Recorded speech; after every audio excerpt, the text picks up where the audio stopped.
Hi everyone! Today we're going to be reading The Curious Garden. It is the closest book I could find to celebrate Earth Day today. So happy Earth Day. Curious Garden.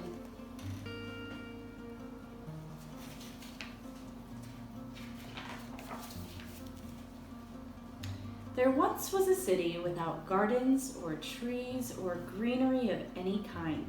Most people spent their time indoors.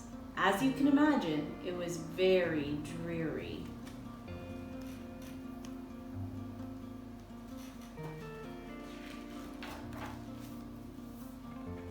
However, there was one boy who loved being outside. Even on drizzly days while everyone else stayed inside, you could always find Liam happily splashing through his neighborhood. It was on one such morning that Liam made several surprising discoveries. He was wandering around the old railway, as he did from time to time, when he stumbled upon a dark stairwell leading up to the tracks. The railway had stopped working ages ago, and since Liam had always wanted to explore the tracks, there was only one thing for the curious boy to do.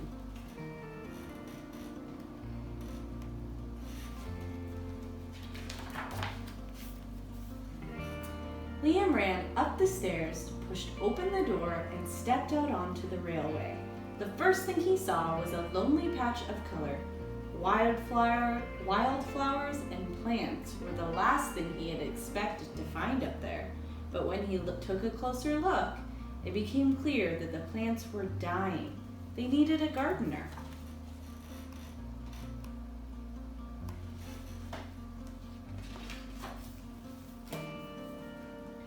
Liam may not have been a gardener, but he knew that he could help. So he returned to the railway the very next day and got to work. The flowers nearly drowned and he had a few pruning problems, but the plants patiently waited while Liam found better ways of gardening. As the weeks rolled by, Liam began to feel like a real gardener, and the plants began to feel like a real garden.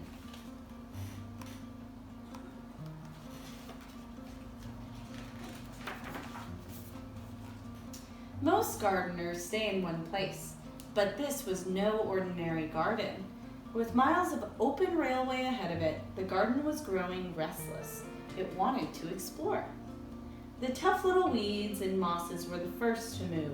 They popped up farther and farther down the tracks and were closely followed by more delicate plants. Over the next few months, Liam and the Curious Garden explored every corner of the railway.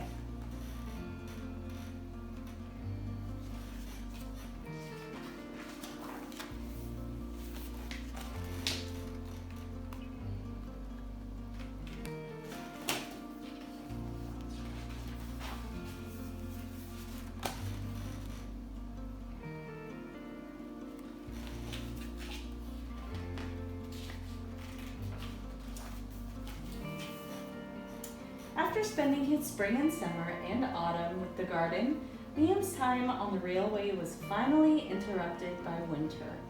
Heavy blankets of snow fell on the city that season, and for the first time since he'd become a gardener, Liam could not visit the plants.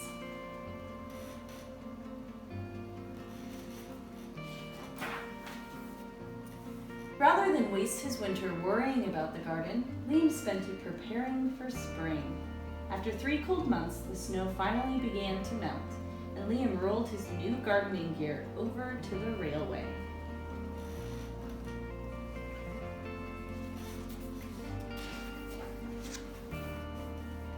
Winter had taken a toll on the garden, but thanks to Liam's planning, his handy new tools, and a little help from the sun, the plants soon awoke from their winter sleep.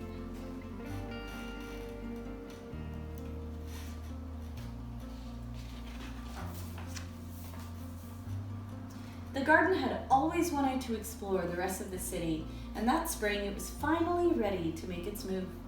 Once again, the tough little weeds and mosses set out first.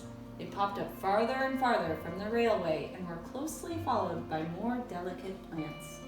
The garden was especially curious about old, forgotten things.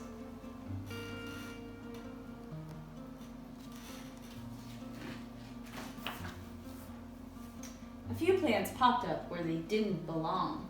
Others mysteriously popped up all at once.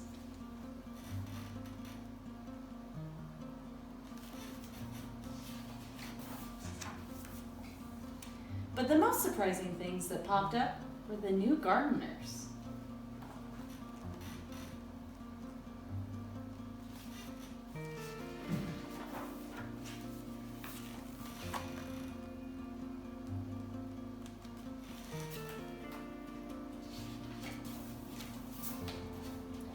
Many years later, the entire city had blossomed.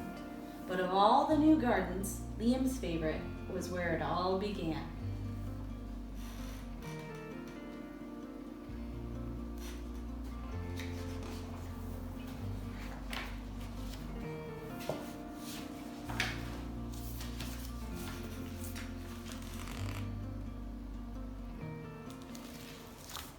Thanks for reading with me.